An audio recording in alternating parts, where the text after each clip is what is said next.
Halo YouTube, baiklah sekarang saya akan mereview sebuah smartphone keluaran Evercost, dulu namanya Cross, bertipe A7s. Handset yang akan kita review berwarna putih glossy, ya. Untuk paket penjualannya terdapat charger, kemudian terdapat bonus hardcase, kemudian headphone. Oke, cukup standar untuk paket pembeliannya. Untuk harga berkisar antara 1,1 hingga 1,3 tergantung di mana wilayah Anda berada. Untuk wilayah Pontianak, saya sendiri membelinya dengan harga 1,1 juta tanpa micro SD, sehingga kita harus membeli micro SD secara terpisah. Oke, baiklah langsung saja kita review untuk bagian hardware. Mulai dari depan, terdapat layar IPS display 4,5 inch dengan resolusi 540 x 960 QHD.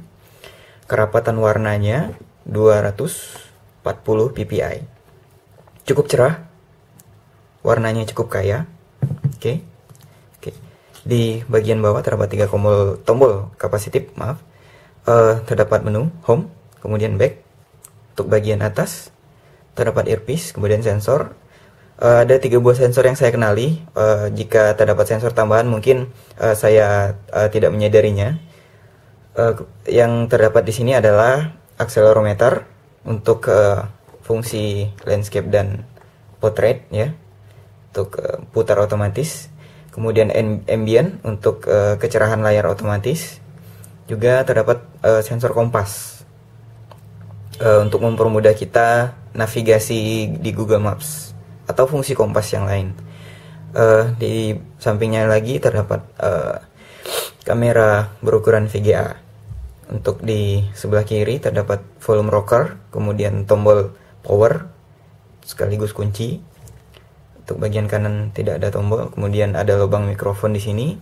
Untuk di bagian atas terdapat jack 3,5, kemudian port micro USB untuk charger, kemudian untuk sekaligus kabel data.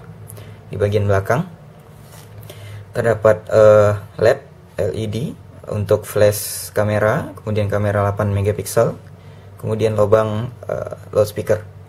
Untuk keluaran loudspeakernya sendiri cukup datar, bisa dibilang cempreng karena suara bassnya tidak terlalu terdengar, ya, namun cukup nyaring. Nah, bagian bawah tidak terdapat apa-apa, kemudian hanya terdapat tombol tulisan Evercost itu sendiri. Oke, baik. Kita akan menuju ke software. Software yang digunakan adalah Android 4.2.2 Jelly Bean. Bisa kita lihat di sini. Cukup baru, walaupun tidak terlalu baru, karena sekarang sudah terdapat 4.3 dan 4.4 Android KitKat. Untuk performa softwarenya sendiri cukup baik, walaupun terdapat lag di mana-mana. Mungkin ini karena UI-nya yang asli, dan saya rasa kurang intuitif saat kita menggeser. Layarnya cukup responsif, dan ini mungkin hanya terdapat pada launchernya saja, lag ini. Saya sudah menggunakan beberapa launcher dan hasilnya cukup bagus. Namun untuk review ini saya gunakan launcher asli untuk sebagai bahan pertimbangan Anda untuk membeli handset ini.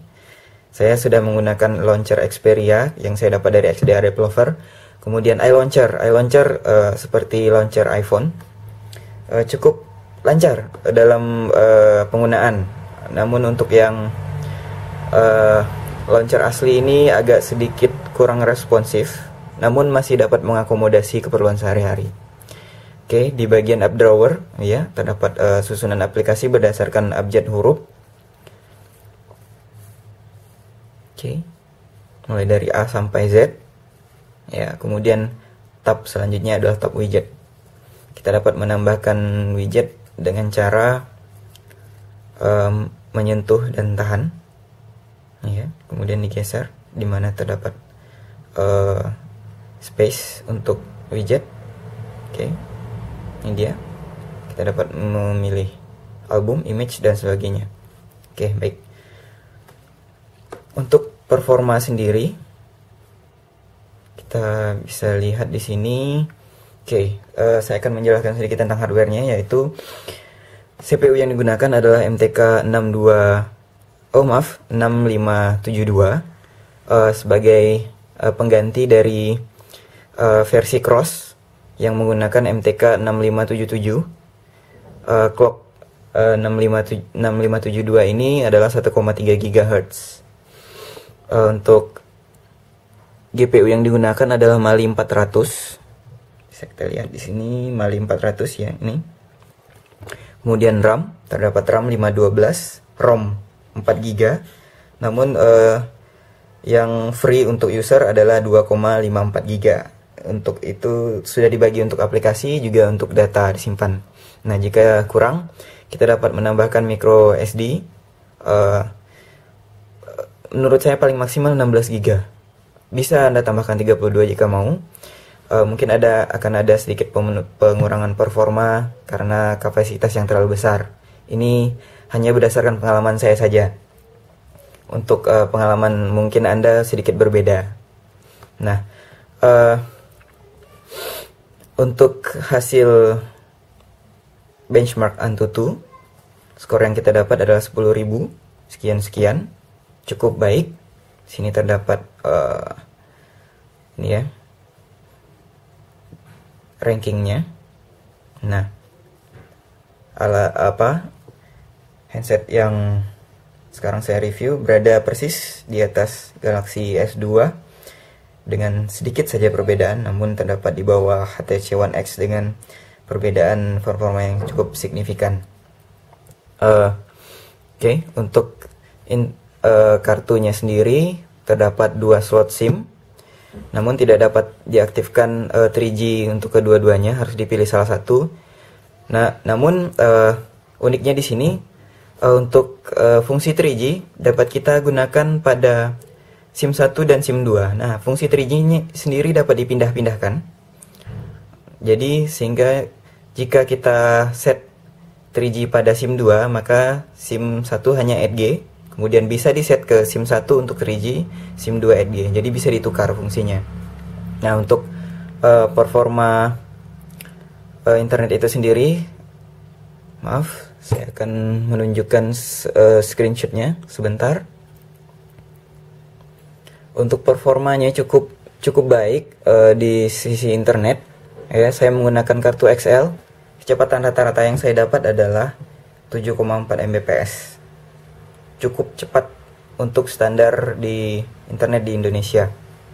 Nah, ini kecepatan ini berbeda untuk setiap operator, sehingga pengalaman yang akan Anda dapatkan dari kecepatan internet tersebut akan berbeda. Nah, untuk Telkomsel atau Tri, baik Axis ataupun AM3 dari Indosat akan berbeda-beda. Nah, yang saya gunakan ini adalah HSD-PA Plus dari XL dengan kecepatan maksimal 21 Mbps, namun rata-rata yang saya dapat adalah 7,4 Mbps. Cukup cepat untuk fungsi internet. Oke. Kemudian untuk kamera. Nah, performa kameranya sendiri cukup baik. Ini adalah tampilan kameranya. Ya. Terdapat autofocus dengan resolusi 8 megapiksel. Untuk perekaman kamera juga berukuran HD. Maaf, 720 piksel. Untuk hasil kamera, sebentar saya akan lihatkan hasil kameranya. Baik, sebentar. Oke. Nah, ini dia. Ini adalah hasil kamera yang saya tangkap. Saya sedikit memfungsikan makro mode-nya secara otomatis ya, dengan autofocus. Tinggal touch dan fokus. Oke, ini ada hasil kamera. Cukup tajam dan berwarna. Oke, bisa kita lihat. Cukup tajam. Kadang kita underestimate dengan kamera handphone lokal, ya, sekelas Cross, Mito dan lain sebagainya. Namun dari unit yang saya review, kamera 8 megapikselnya cukup tajam. Nah, hasilnya sangat baik. Warna yang dihasilkan juga kaya. Bisa kita lihat. Nah, saya mengambil makro mode untuk jamur ya. Cukup tajam.